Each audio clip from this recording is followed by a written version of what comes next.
कवयित्री लताताई पाटील यांच्या नूतन गृहप्रवेश निमित्त कवितांची रंगली महफिल।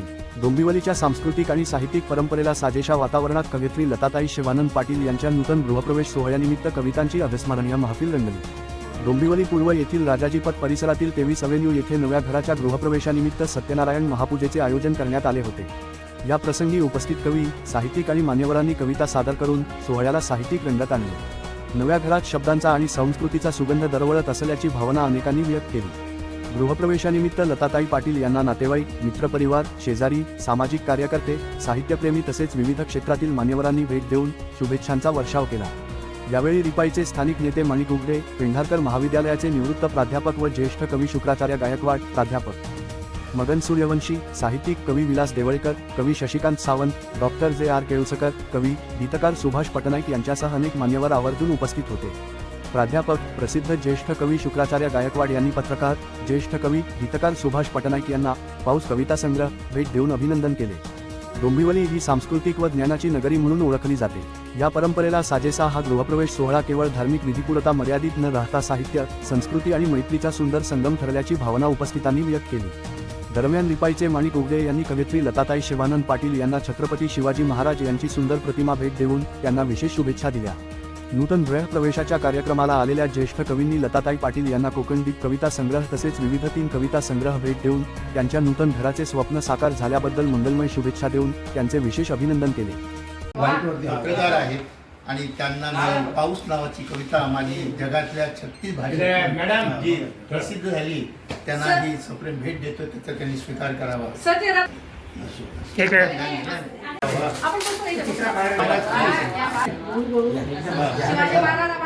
सगळेजण तुम्ही आले त्याबद्दल धन्यवाद। मला शब्द सुचत नाही पण मी आनंदी आहे। स्वप्न साकार झालं।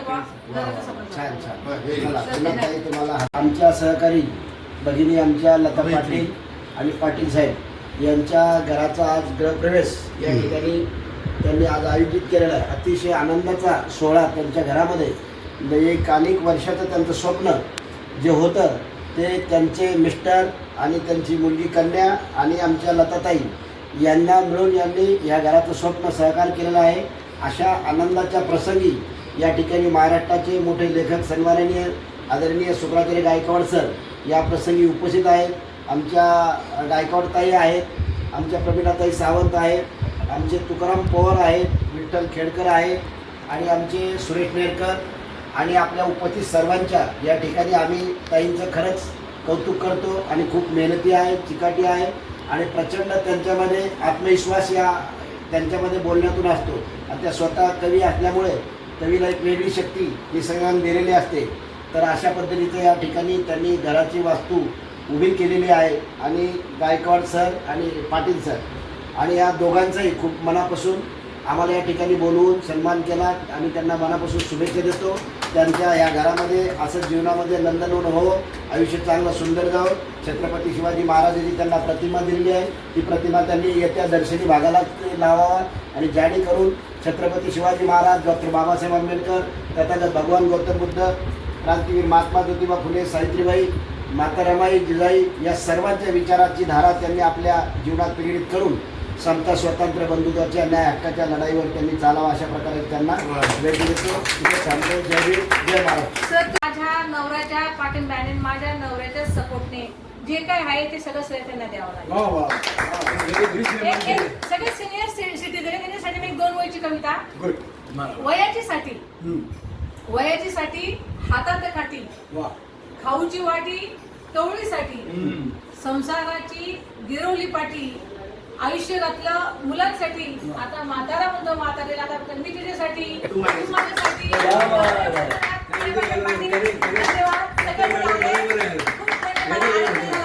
सगळ्यांचे मी आभार मानते। मीटिंग असते, वर्गात पालकांची मीटिंग असते, शाळेची फी वाढवण्याची मीटिंग असते। माझी भाजीवाली इथं, ती भाजीवाली मला ओळखते, मी तिला ओळखते आणि मी भाजी घ्यायला गेली, माझी 500ची नोट तिच्याकडे सुट्टे नाही, माझ्याकडे सुट्टे नाही। ती म्हणते बाई कविता म्हणून सांगा ना। मी भाजी मागते, ती कविता मागते। मग मी ते कवितेमधून 2 ओळी सांगितले की तुझा भाजीचा रंग हिरवा, तुझा भाजीचा रंग हिरवा, तुझा साडीचा रंग हिरवा, हा. सुट्टे नाही पैसे देईल परवा. सर आम्ही रिक्षात बसलो होतो आणि तो रिक्षा आला इतका आपण आम्हाला भेटूच नव्हता. मग आम्ही 3-4 मैत्रिणी कविता करत होती, म्हणे मला ही कविता सुचली, ती म्हणे ही कविता सुचली. तर कविता सगळ्या प्रकारची सुचली पाहिजे आणि जेवढे लोक ज्येष्ठ असले तर ज्येष्ठांची कविता, तरुण असेल त्यांना प्रेमाची कविता, म्हाताऱ्याला वेगळी कविता. मग ती काय बोलली, ही कविता 2 वही लिहिले सगळे कॉलेज. मी म्हटलं की साई कॉलेजच्या मुलींवर लाईन मारा, जवळ असली तर हाक मारा आणि लांब असली तर शिटी मारा. आणि मी उतरली आणि वही काढली, म्हणजे म्हटलं अरे पैसे दे घे. तो पण मला कविता थांबली, काय म्हणजे मला देऊ द्या म्हणजे तुला कशाला पाहिजे हे असं. अरे गमती असलं पाहिजे सर, बोलकं पाहिजे सर, पाहिजे ना. ते काय बोलक्याचे बोर्ड विकले जातात. माझी डिग्री काय HKMK. HKMK म्हणजे काय, H म्हणजे आमचा हाऊस, K म्हणजे आमचं किचन, M म्हणजे माझे मुलं सांभाळून मी कविता करते म्हणून त्याचे K. म्हणून मी सौ लता पाटील, माझी डिग्री आहे HKMK. 2 वळी बरं का. इतना छोटा करना पड़ता है, खुद को इतना छोटा करना पड़ता है, बेटे से भी समझौता करना पड़ता है, बेटे से भी समझौता करना पड़ता है. सर पटनायक सर आले, खूप आनंद झाला. आणि सर आमचे बंधू, आमचे बदले बंधू आहे, मोठे बंधू आहे, छोटे बंधू आहे, माझे 6 बंधू आलेले. 6 बंधूंची मी लाडकी बहीण कविता तेच करते. काय बोला सर, तुम्ही आता बोला. मला आणि मी माझी डिग्री तुम्हाला म्हणलं परत HKMK हाऊस वाईफ आहे समोर. सर त्याला म्हणलं तू काय करते, ते काहीच करत नाही बाई, मी घरात आग असते. असं नाही, मुलांना वाढवणं, त्यांना स्वतःच्या पायावर उभं करणं हे फार मोठं कारण आहे. ऑफिसची बाई करतो, ऑफिसचं घर येते, ती थकलेली असते, एवढा वेळ देत नाही. मी माझ्या मुलांसाठी मी जॉब काही केला नाही, पूर्ण वेळ मी गृहिणी झाली, माझी मुलं मोठे झाली, मी आता कवी झाली. आता किचन मधील एक कवी संमेलन की माझं कवी संमेलन माझ्या घराच्या किचन मध्येच भरतं. अध्यक्ष कोण होणार हे किचनच्या ओट्यावरच ठरतं. लाडू चकल्यांनी भरलेले डबे जेव्हा खुळखुळ वाजतात तेव्हा त्यांचा होकार आहे असे मी समजते. आणि किचन मधील डायनिंग टेबलच्या खुर्चीवर अध्यक्ष म्हणून बसते. गॅसवरचा कुकर जेव्हा शिटी मारतो, तेव्हा तो माझं अभिनंदन करतो. वाऱ्याची झुळूक येतात, टांगलेले चमचे वाजतात तेव्हा ते माझ्यासाठी टाळ्या वाजवतात. मग माझं कवी संमेलन सुरू होतं. विषय असतो किचन मधलाच. कांदे महाग म्हणून किती दिवसापासून भजी केली नाही आणि झाराही कडेला म्हणतो त्यामुळे तर आपली भेट झाली नाही. नाहीतर अधूनमधून आपण भेटायचो, एकमेकांचं गुपित एकमेकांना सांगायचो. काही असो, किचन मधील मालकीन आपल्याला दगा देणार नाही असं झारा आणि कडेला वाटायचं. आणि कवितेचा विषय आपलाच आहे असं त्यांना मनोमन पटायचं. किचन मधील सर्व मंडळी माझी कविता निमूटपणे ऐकत होती आणि वाऱ्याची झुळूक येता एकमेकांना वाजवून दाद मला देत होती. अशा प्रकारे माझं कवी संमेलन किचन मध्येच भरलं आणि बक्षीस पहिलं मला द्यायचं ठरलं आणि बक्षीस पहिलं मला द्यायचं ठरलं. माझ्या नवऱ्याच्या पाठिंब्याने, माझ्या नवऱ्याच्या सपोर्टने जे काय आहे ते सगळं श्रेय त्यांना द्यावं लागेल. सगळे सिनियर सिटीजन त्यांच्यासाठी मी 2 वयची कविता. वयाची साठी हातात काठी, खाऊची वाटी कवळीसाठी, संसाराची गिरवली पाटी, आयुष्य घातलं मुलांसाठी. आता म्हातारा म्हणतो म्हातारेला, आता मी तिच्यासाठी, तू माझ्यासाठी.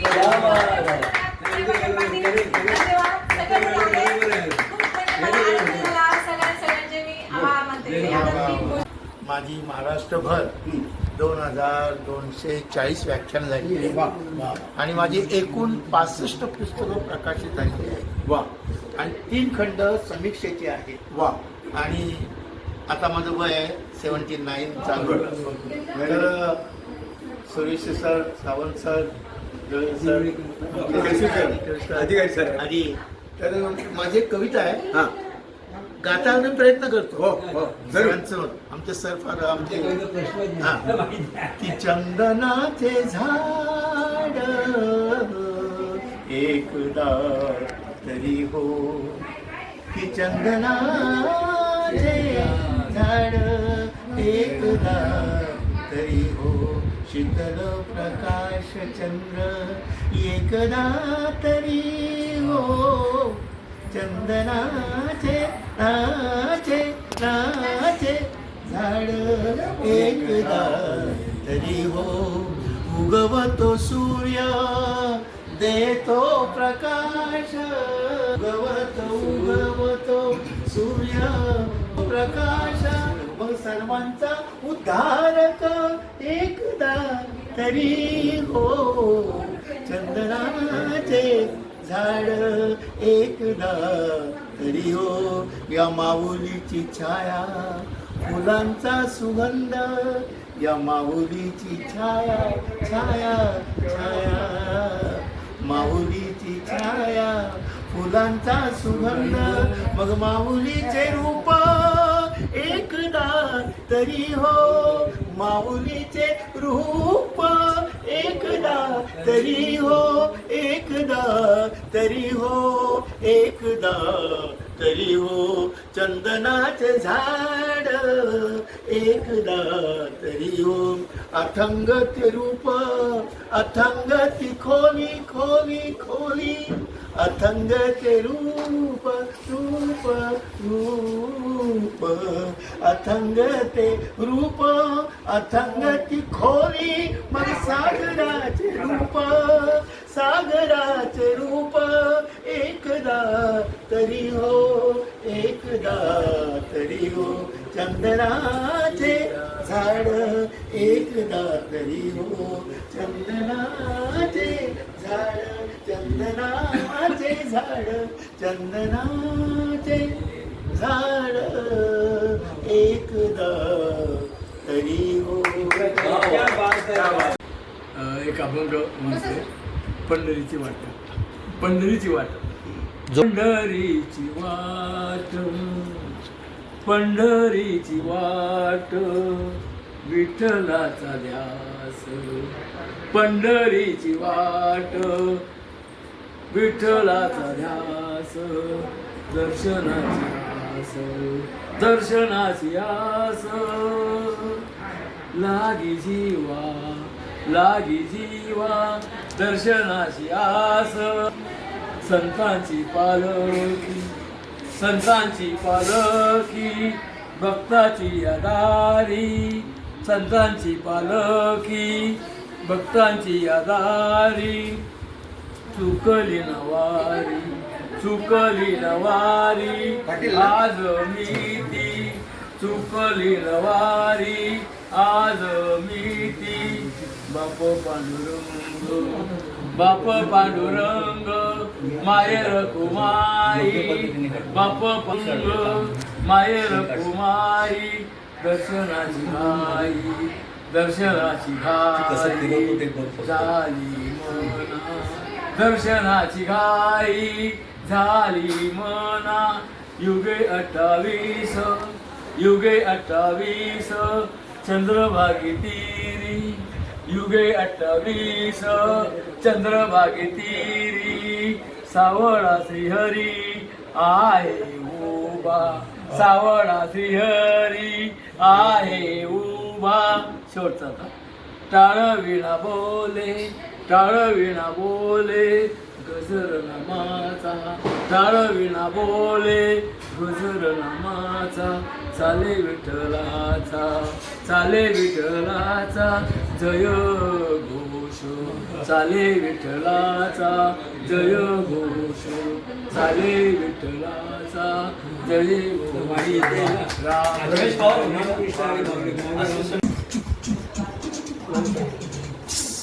मी विलास देवळेकर मुंबई आपल्या समोर तर तुम्ही आज काय ते पण सांगा. पाटील साहेबांनी मी एक शुभेच्छा कविता सादर करीत आहे.